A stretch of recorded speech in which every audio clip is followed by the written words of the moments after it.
নামাজের কথা বলে, সে নিজে নামাজ পড়ে না, ছেলে মেয়েদেরকে নামাজের কথা বলে না। হ্যাঁ, আপনার ছেলেকে হাতে করে নিয়ে মসজিদে যান।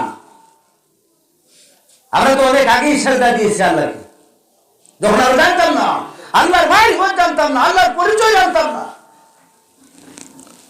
এজন্য সাই বলেন দরাল ওয়াক্তে করদম খুদারা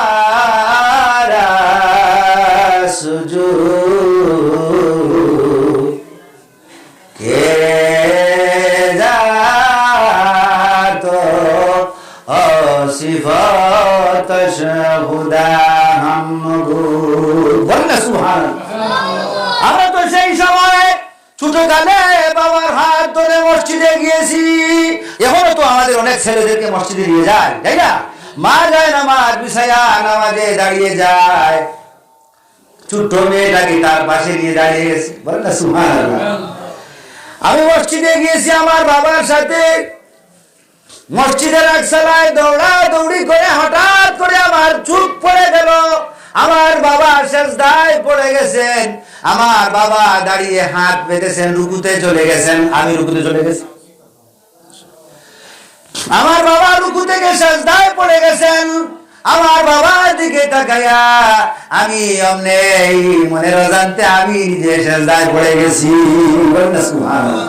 এজন্য সাহেব বলেন দরান ওয়াক্তে করদম খুদারা সুজুদ, মাবুদ গো দরা পৃষ্ঠে আমি আগমন করেছি, আমাকে দিয়েছো। আমি যখন জানতাম না তুমি আল্লাহ কে, কে আমাকে বানাইছেন, কার জন্য আমি এসেছি, কেন আমি এই দুনিয়া এসেছি, যখন জানতাম না তখন আমি তোমাকে সেজদা দিয়েছি। বলুন না সুবহানাল্লাহ। আল্লাহ এই একটা সেজদা উপলক্ষ করে কি আমাকে ক্ষমা করা যায় না?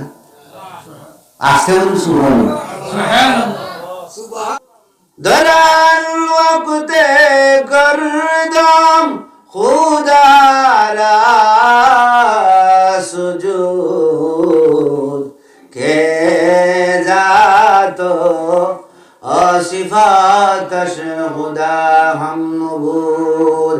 আল্লাহর যখন সিফত জানতাম না, আল্লাহকে তাও যখন চিনতাম না, আল্লাহ কেন তাও যখন চিনতাম না, আমাকে আল্লাহ বানাইছেন নাকি আর কে বানাইছেন তাও যখন জানতাম না, আল্লাহর কাছে যে হিসাব দেওয়া লাগবে তাও যখন জানতাম না, তখনই মাওলার কুদরতি কদমে আমার নাক কপাল লাগাইয়া দিয়ে সেজদায় পড়ে গিয়েছি।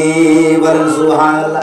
এজন্য সাই বলেন আমার জীবনের যা গুনাহ করেছি, যত পাপ আমি করেছি, মাওলা গো তোমার গোলামি করে, তোমার ইবাদত বندگی করে, নামাজ বলেন, রোজা বলেন, জিকির বলেন, হজ বলেন, যাকাত বলেন, সদকা বলেন, যা বলেন, আল্লাহ কোনো কিছুই যদি তোমার দরবারে গ্রহণ হয় না, কোনো কিছুই যদি তোমার কাছে কবুল হয় না, মাওলা গো ছোট কালে যখন আমি একটা সেজদা দিয়েছিলাম, ওই সেজদার কারণেও কি আমাকে মাফ করা যায় না?